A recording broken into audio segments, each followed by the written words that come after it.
Au nom du Père et du Fils et du Saint-Esprit, ainsi soit-il.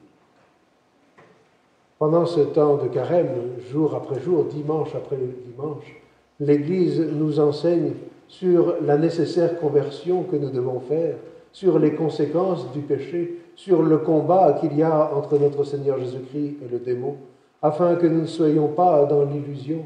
Il est urgent de nous convertir, il est urgent de combattre, il est urgent de nous adonner bien davantage à la prière et à la pénitence si nous ne voulons pas périr. Et nous voyons dans l'Évangile d'aujourd'hui notre Seigneur guérir un possédé du démon que le démon rendait muet. Très souvent, nous voyons dans l'Évangile notre Seigneur délivrer des possédés parce que, à cause du péché originel, eh bien, il y avait sur le monde entier un empire du démon. L'homme s'était révolté contre le démon parce que c'est à la parole du démon qu'il s'est révolté contre Dieu et que le péché originel a infecté l'humanité tout entière.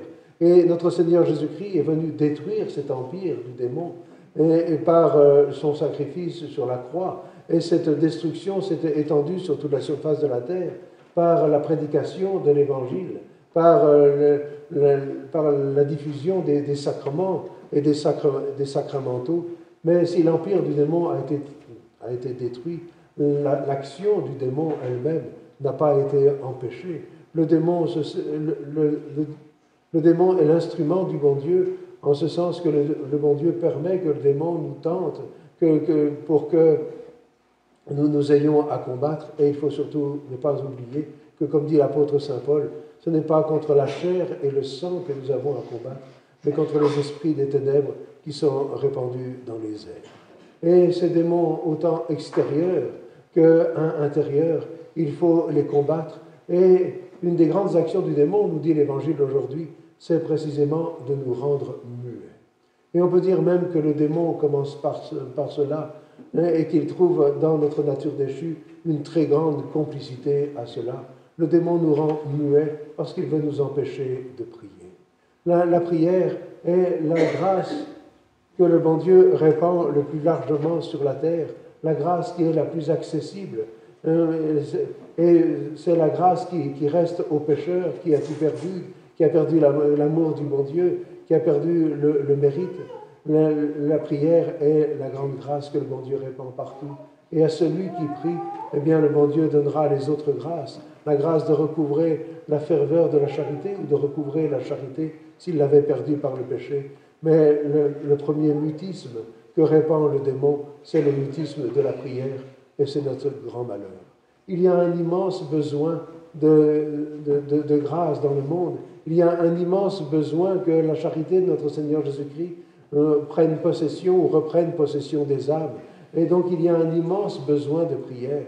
Et notre prière est toujours paresseuse, notre prière est toujours tiède, notre prière est toujours repoussée dans les coins de notre vie, alors qu'elle doit être à la première place de notre vie. Comme disait saint Alphonse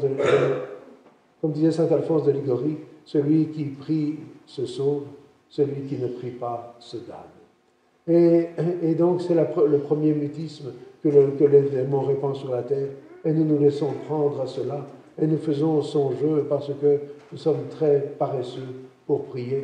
Nous avons toujours l'impression d'en avoir fait assez, alors que nous sommes très bavards avec les hommes, nous sommes très bavards sur le prochain, nous sommes très bavards pour tout ce qui est de l'amour-propre. Dès qu'il s'agit de parler au bon Dieu, nous n'avons plus rien à dire. Et puis, il y a le deuxième mutisme que le démon répand sur la terre, c'est le mutisme de la confession.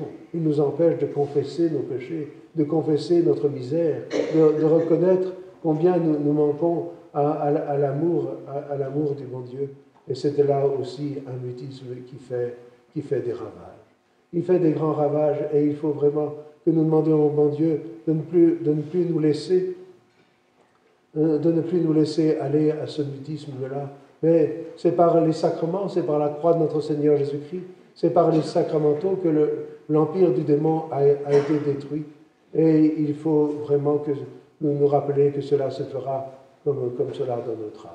Dans l'ordre naturel, c'est souvent la surdité qui entraîne le mutisme. Mais dans l'ordre surnaturel, c'est l'inverse qui se passe. C'est parce que nous sommes muets que nous devenons sourds. Nous devenons sourds à la sainte parole du bon Dieu. Nous devenons sourds aux appels de la grâce. Nous devenons sourds aux avertissements de notre Seigneur Jésus-Christ. C'est le mutisme qui rend sourd. Et notre Seigneur nous le montre particulièrement dans l'Évangile d'aujourd'hui. Si nous sommes muets, alors nous n'entendrons pas cet appel de notre Seigneur qui n'est pas avec moi et contre moi, qui n'amasse pas avec moi et disciple. Notre Seigneur nous le dit parce que nous sommes toujours en train de penser que c'est faux, de penser l'inverse. Nous sommes toujours en train d'essayer de faire l'inverse, de composer le service du bon Dieu avec l'esprit du monde, de mettre le bon Dieu, oui, peut-être en bonne place, mais il ne peut pas se plaindre s'il a une bonne place. Et puis, il faut aussi faire la part de l'amour-propre, il faut faire la part de la sensualité, il faut faire la part de nous-mêmes. Et notre Seigneur nous dit qu'il n'est pas avec moi et contre moi. Et c'est là quelque chose d'absolu. Et c'est la grande condamnation de notre façon de faire. Nous avons toujours l'impression que nous pouvons jouer avec le bon Dieu, que nous pouvons jouer avec la grâce du bon Dieu, que nous pouvons la mettre de côté, que nous pouvons dire, mon Dieu, pendant 5 minutes, ne regardez pas. Mais c'est là quelque chose de terrible parce que c'est ce qui a donné le plus d'âmes. Des âmes qui avaient reçu la grâce de notre Seigneur Jésus-Christ et qui ont cru qu'on pouvait faire simplement une part pour le bon Dieu. Et non, au bon Dieu, il faut faire toute la part. C'est à chaque instant que nous devons vivre par amour pour lui, que nous devons prier, que nous devons accomplir notre devoir, que nous devons même nous réjouir en lui, parce que le bon Dieu est tout, il est la vérité, il est le bien infini, il est le seul sauveur, et en dehors de sa grâce, eh bien, nous ne pouvons rien faire pour le salut éternel. Et c'est de cela que nous avertit l'apôtre Saint Paul dans l'Épître. Toutes ces épîtres du temps du Carême sont toujours ces avertissements extraordinaires que nous donne Saint Paul, que nous sortions de l'illusion. Et il nous dit, soyez les imitateurs de Dieu. C'est là la règle de la vie morale, c'est là le but de notre vie, c'est là ce qui doit nous conduire, pas les imitateurs du monde, pas les imitateurs du voisin, pas les imitateurs du démon et de ce qui nous inspire, mais les imitateurs de Dieu, c'est là la règle de la vie morale. C'est là aussi une des grandes raisons de l'incarnation, parce que dans l'incarnation de notre Seigneur Jésus-Christ, le bon Dieu s'est rendu visible, le bon Dieu s'est rendu humain, le bon Dieu s'est rendu imitable. Et toute la vie chrétienne consiste dans l'imitation de notre Seigneur Jésus-Christ. Et nous avons toujours l'impression que c'est trop dur, que c'est fait pour les autres, que l'appel à la sainteté, ce n'est pas pour nous. Et alors nous végétons dans la médiocrité, et la médiocrité, elle est le commencement de la chute. Alors il faut que nous demandions cette grâce de profiter de ce temps de carême pour sortir de notre mutisme, pour prier, pour regretter nos péchés, pour nous confesser, pour nous mettre à chanter la louange du bon Dieu, au lieu de chanter nos louanges à nous, ou de chanter les louanges du monde.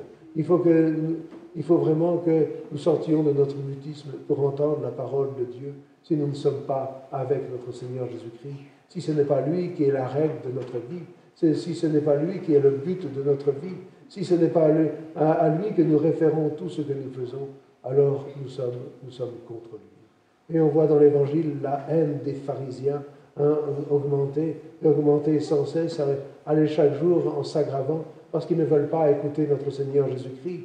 Et au début, ils voulaient simplement ne pas l'écouter, ils ont commencé même à l'écouter avec intérêt, et ils ont fini par le crucifier, parce qu'ils ne voulaient pas entendre sa parole. Et nous ne sommes pas plus malins que les autres. Et si nous ne voulons pas entendre cette parole de notre Seigneur, eh bien nous finirons par le crucifier dans notre cœur. Alors demandons cette grâce, la grâce d'une vraie conversion. Pas d'une conversion à moitié ou aux 3/4, ça ne dure pas longtemps, ça n'est rien. Le bon Dieu est tout, et s'il n'est pas notre tout, eh bien il ne sera rien. Alors demandons-lui la grâce de nous convertir. Ça nous est, c'est vrai, mais ce qui est impossible aux hommes est possible à Dieu, et comme disait l'apôtre Saint Paul, je peux tout en celui qui me fortifie. Alors, en notre Seigneur Jésus-Christ, nous pouvons tout.